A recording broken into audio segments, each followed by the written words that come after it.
Bonjour, bienvenue dans cette vidéo où on parlera des areas, des modèles et aussi de l'autorization. On va apprendre en fait à faire un CMS, un Content Management System rudimentaire pour nous permettre de réserver certains accès à certains niveaux d'utilisateurs simplement. Donc je vais retourner dans web, ici, et voilà. Donc ASP.NET Framework, je vais appeler ça admin areas, je sais pas, projet admin, panneau d'administrateur, voilà. Pan admin. Ça va être compliqué pour trouver le nom. On espère que le reste sera moins complexe. Donc, on va se faire un projet avec des comptes d'utilisateurs individuels. On va faire OK.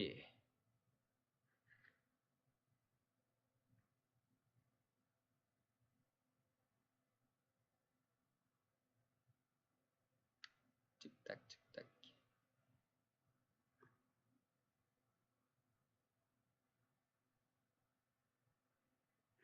Mon Dieu, mon ordinateur est lent aujourd'hui. OK.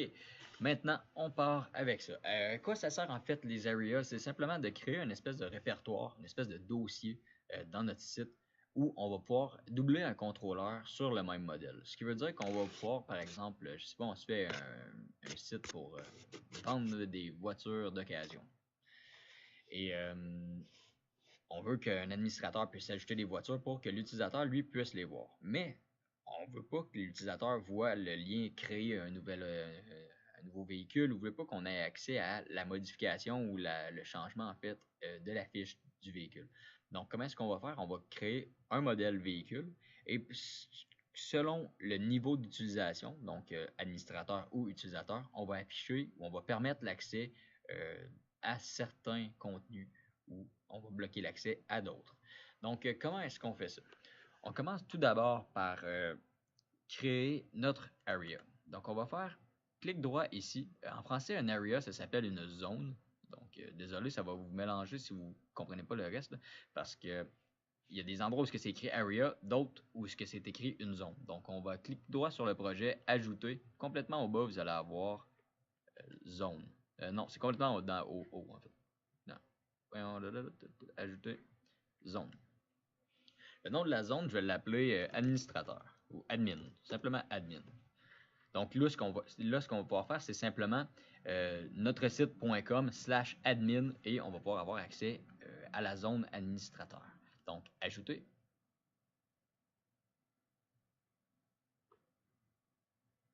Hop, c'est fait. On n'a pas besoin de cette page-là, elle ne nous intéresse pas beaucoup pour l'instant.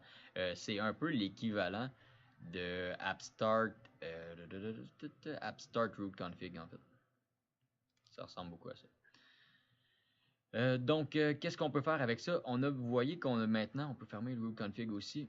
On peut fermer celui-là. Vous avez un dossier areas. Donc, on a créé une zone, mais ça nous crée un dossier areas. Après ça, on a un dossier admin qui était le nom de notre zone, finalement. Et dans ce répertoire-là, on a controllers, models, views, shared, un peu comme on a dans un projet normal. C'est comme un projet dans un projet. L'intérêt de ça, c'est qu'à partir de maintenant, on va créer nos modèles dans la section administrateur et on va créer deux contrôleurs, un dans la version administrateur et un dans la version normale, accessible à tous.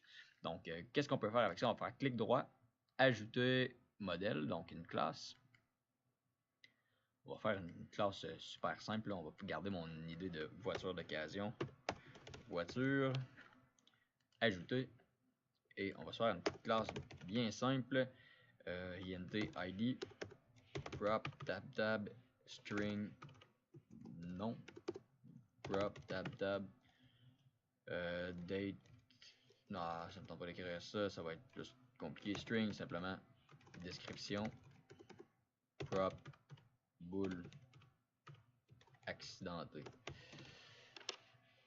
une voiture. On se fait un petit modèle super simple comme ça, pas besoin d'aller plus loin que ça. On n'oublie pas de builder, donc CTRL SHIFT B.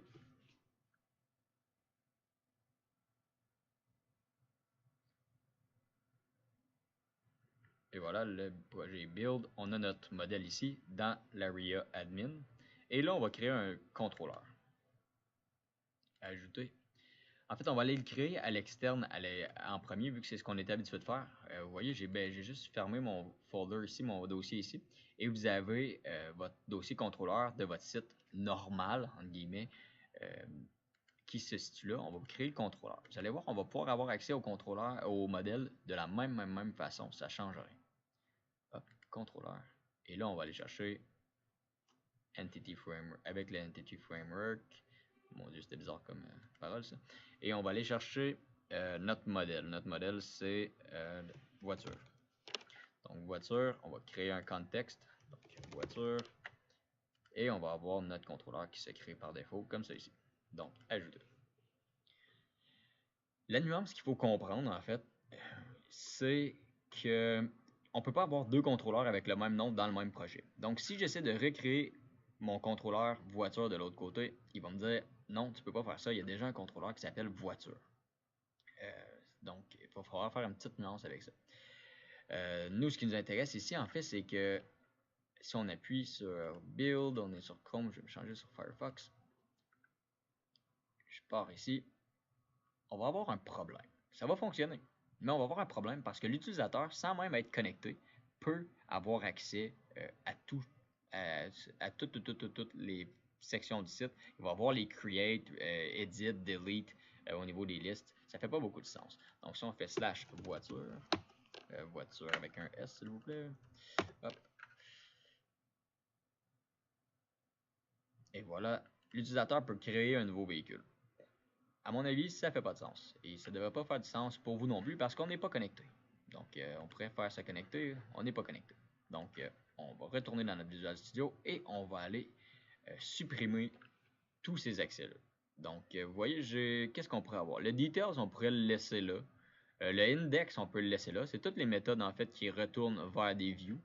On se rappelle de ça. La View Create, on la veut pas. En fait, je vais vous donner un petit truc. On veut rien à partir de la ligne 39 jusqu'à la ligne, je sais plus par cœur, jusqu'à la ligne 126. On détruit tout ça, on garde les deux curly braces, les accolades au bas ici, sauvegarde ça, et on n'aura plus accès en fait aux méthodes edit, delete, et c'est pas mal ça je crois. Donc on pourrait même enlever details, mais c'est vraiment comme on veut parce que details ne nous permet pas de rien faire sauf que de voir les détails d'une façon. C'est un affichage différent simplement. Donc, on a voiture, ça c'est notre voiture contrôleur, c'est correct. On va aller dans Views et on va aller dans Voiture et on va supprimer toutes les pages qu'on n'a pas besoin, les View Pages qu'on n'a pas besoin. Donc, supprimer ici. Hop. On les garde là. On est certain en fait que là, en ce moment, personne ne peut aller modifier ou déliter ou supprimer ce qu'on a fait dans notre modèle. Donc, évidemment, moi, j'irai dans mes views. Je suis dans Index en ce moment. Je vais enlever la possibilité de créer. Le lien vers Create. Mais évidemment, même si on laissait le lien, il n'y aurait rien qui pourrait se faire parce que la personne n'a simplement pas accès. Et je vais simplement enlever la table div ici. Hop, comme ça, avec tous les liens comme Edit, Create, Details. J'aurais pu garder Details. On garde du Details? On va garder Details. Et voilà. Edit, Delete. Je sais pas si dans Details, il y a des lignes qu'il faudrait enlever. Je me rappelle plus. Il y a un Edit. On va enlever les Edit. Tant qu'à faire quelque chose, on va faire quelque chose de propre. Donc, on est dans Details. Je vais aller dans Index. Je vais appuyer sur Build. Hop.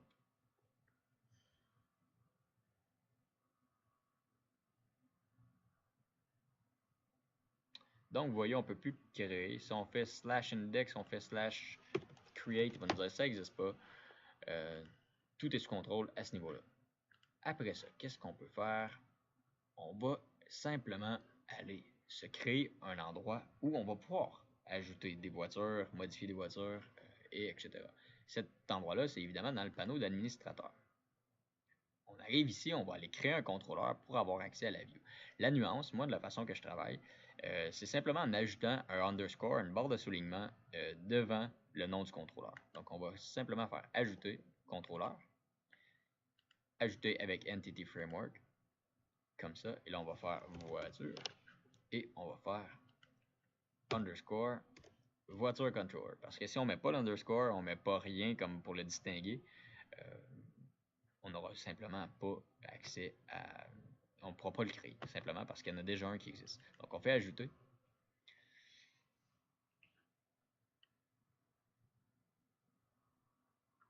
Et maintenant, on va avoir toutes nos views dans l'area. Donc je vais juste vous montrer. On a l'area ici et on a les views create, edit, delete. Et là, vous allez voir que c'est un peu niaiseux, entre guillemets. C'est un peu stupide parce que oui, on a créé un area, mais il n'est pas protégé notre area. Donc n'importe qui peut avoir accès et aller créer. Vous voyez, on n'est toujours pas connecté, on n'a toujours pas créé de compte et on peut avoir accès quand même. Vous voyez, on a create new, tout va fonctionner, il n'y a pas de problème. Donc vous voyez là, on est sur le site /admin/voiture. Donc si on enlève /admin et le underscore sur voiture et on enlève create, on a notre application là. Si on retourne derrière, on crée, je sais pas, une Buick encore 2008, hein, voilà, regarde ça. Description, vieux véhicule moche qui est accidenté. Hop, create, on l'a créé ici. Là, évidemment, c'est un peu n'importe quoi parce qu'on l'a créé dans une sans être administrateur, mais on va protéger ça sous peu. Ce que je veux vous montrer, en fait, c'est que vu que ça communique au même modèle, évidemment, ça communique aussi au même à la même partie de la base de données. Donc, vous voyez là, on est dans la version utilisateur et on voit le véhicule. Donc, on la voit à la liste. On pourrait aller chercher Details. On va aller chercher ça. Donc, ça, c'est ce qu'il y en est pour la première partie. On a créé 2 contrôleurs sur le même modèle. On va poursuivre avec ça sur la sécurisation de tout ça. Okay. Premièrement, il faut s'occuper du contrôleur ici. C'est celui-là qui nous intéresse. On va aller dans le voiture controller de notre area admin et on va ajouter simplement une espèce de principe de validation qui est spécifique à ASP.NET MVC. On met des parenthèses carrées et on va écrire authorize, comme ça. Hop. Là, vous allez voir, ce qui est intéressant, c'est qu'avec authorize, ça va nous dire tu dois avoir un compte pour avoir accès à cette page. Donc ça, c'est le côté intéressant. Et la page en question, c'est la page sur la... On est par-dessus, c'est la page sur laquelle on est par-dessus. Donc là, je suis sur la ligne 18, la page est à la ligne 20. C'est cette page-là que je vais avoir un effet dessus. Donc, si je veux avoir juste une limitation au niveau de l'index, je vais le faire sur cette page-là. Donc, je fais sauvegarde, je relance encore une énième fois.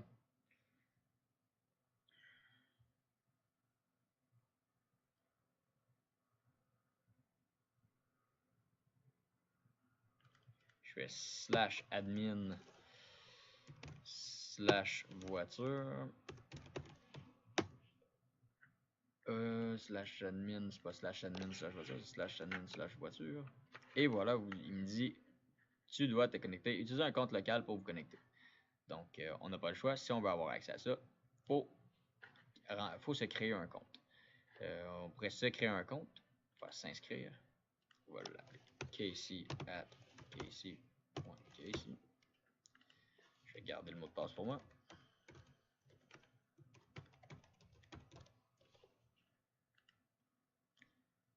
Ne pas enregistrer. Et voilà. Donc, j'ai mon compte ici. Maintenant, je vais à /admin/voiture. Comme ça.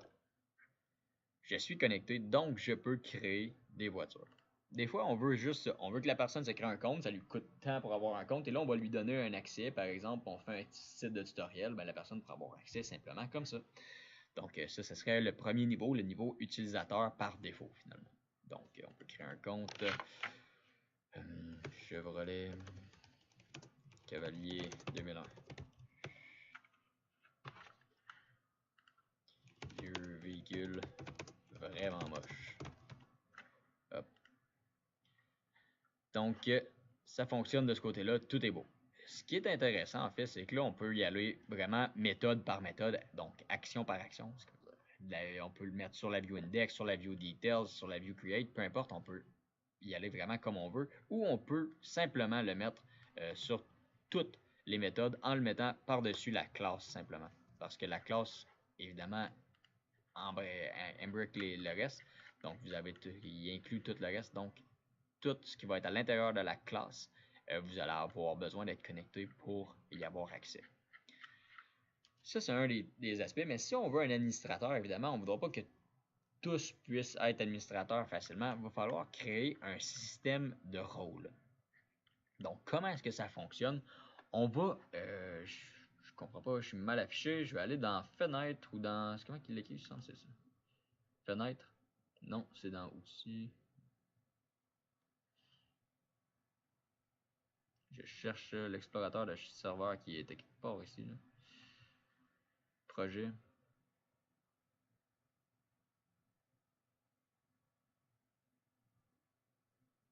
Ici, affichage, explorateur de serveur. Donc, CTRL ALT S pour ceux qui le cherchent sur Windows. En fait, vous êtes tous sur Windows. On va simplement le piner. Ah non, il était piné. Ok.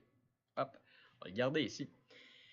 Et là, ce qu'on va faire, c'est aller travailler dans notre base de données. Ce qui est important à savoir, c'est que vous ne pouvez pas sauter l'étape de créer un compte si vous voulez travailler de cette façon-là. Parce que si je n'avais pas créé de compte, je ne verrais pas la connexion de données et je ne verrais pas la default connection ici. Okay? Donc, si vous ne voyez pas le default connection ici, c'est sans aucun doute parce que vous n'avez pas créé de compte au préalable. Cette base de données-là ne se crée que si vous avez créé un compte avant. Donc, allons-y comme ça. On va dans explorateur de cerveau, de serveur. Je suis en robotique en ce moment, ça va. CTRL ALT S pour ceux qui ne l'ont pas vu. On va dans Tables. On va dans ASP.NET Roles et on va faire clic droit. Si vous faites double-clic, ça ne vous donnera pas ce que vous voulez. Vous allez faire l'erreur, je vais vous montrer ce que ça donne. Ça vous donne la définition de table. En fait, ça vous donne quels sont les champs. Nous, ce n'est pas ce qui nous intéresse pour l'instant. C'est long. Je n'ai peut-être pas dû double-cliquer. Mon ordinateur est vraiment particulièrement lent. Donc, vous voyez, c'est la définition de la table, ce qui ne nous intéresse pas pour l'instant. Nous, ce qu'on veut, c'est clic droit, Show Tables Data, donc afficher les données de la table. On va ajouter un ID qu'on va inventer. Donc, moi, mon ID d'administrateur, ça va être, je sais pas, 11. Et le nom, je vais simplement l'appeler admin ou administrateur, juste pour vous montrer que ça n'a aucun lien avec l'area. Administrateur, comme ça. On pourrait s'en faire un 13 ou un 12 qui pourrait être modérateur. On pourrait en mettre un qui pourrait être 14 qui va être propriétaire. Qu'on va appeler owner, bien souvent. Donc, vous voyez, là, on a créé des rôles. Vous pouvez en créer juste un, on s'en fout. On va garder l'administrateur. On va se rappeler qu'il est sur le ID 11. Donc, sauvegarde. Oh, pas ça. Escape. Si vous faites l'erreur, vous allez voir, les manipulations sont un peu plates à faire. Faut juste faire escape. Souvent, on efface et on fait escape. Donc, le rôle est bien, ça va. Vous allez voir, on va aller ici. Dans ASP.NET, ASP.NET Users, on va faire encore la même chose, afficher la donnée de la table. Et vous allez voir, vous allez avoir votre utilisateur. La différence, c'est que tout est un petit peu haché, tout est un petit peu encrypté, donc on ne verra pas mon password, on ne verra pas les trucs comme ça. Donc, on va aller chercher simplement notre ID. Vous voyez, moi, c'est mon courriel qui est ici, avec marcelcasey.casey. Je fais clic droit ici, copier, et on va aller changer encore de table. On va aller lui assigner un rôle, le rôle administrateur qui est le ID 11 qu'on a fait auparavant. Donc, pour faire ça, il faut aller dans ASP.NET User Roles. Donc, c'est là qu'on va faire l'espèce de jumelage entre nos bases de données. Donc, le User ID, c'est celui que je viens de copier-coller là. Sinon, bonne chance pour vous en rappeler par cœur. Et le second, c'est le Role ID, donc celui que j'avais donné à l'administrateur qui était 11 dans mon cas. Ça, tout est beau de mon côté. On peut fermer ça. Fermer toutes les tables, ces trucs-là qui sont dans le visuel un petit peu agressant. Et ce qu'on va faire, c'est retourner dans notre voiture controller avec l'underscore dans notre admin area. Et on va simplement ajouter des rôles à notre authorize. Et ça, c'est plutôt simple. On ajoute des parenthèses. On écrit roles égale et on met parenthèse, parenthèse, et on met admin, je crois, administrateur que j'avais mis, c'est ça. Donc, administrateur comme ça. Si on voulait en mettre d'autres, on pourrait mettre modérateur comme ça. Okay. Donc, Donc, on y va. Moi, je vais juste mettre administrateur, vu que j'ai créé un utilisateur administrateur. Et on va faire play ici.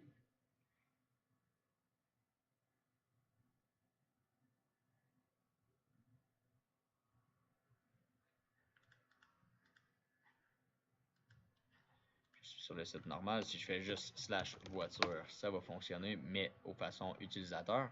Vous voyez que je suis toujours connecté en tant que Casey à commercial Casey.Casey. Donc, si je fais admin slash underscore voiture, c'est possible de le donner.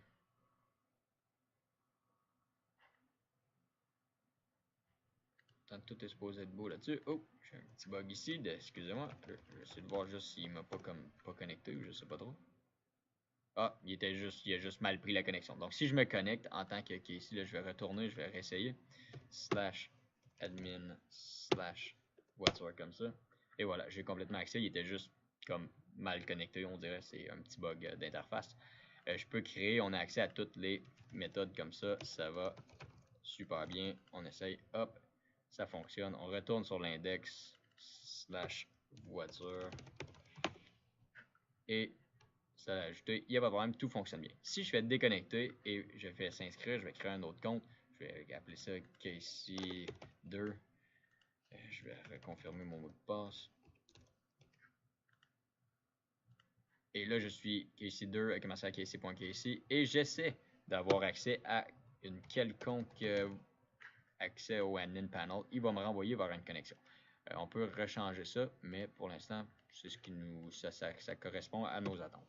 Donc admin slash underscore voiture. Si j'essaie de bypasser par exemple et d'aller dans create simplement, hop, il me fait la même chose. Donc si vous voulez voir que j'ai pas triché, que c'est pas un bug, on va faire ici comme ça, j'essaie de me reconnecter, il va toujours me renvoyer là, il me dit t'as pas les privilèges en fait pour avoir accès à cette zone-là. Donc voici l'introduction en fait au CMS, à la gestion des areas dans ASP.NET MVC. C'est pas super compliqué, c'est juste une espèce de recette que vous devez maîtriser, mais je crois que vous allez être capable de vous en sortir sans problème.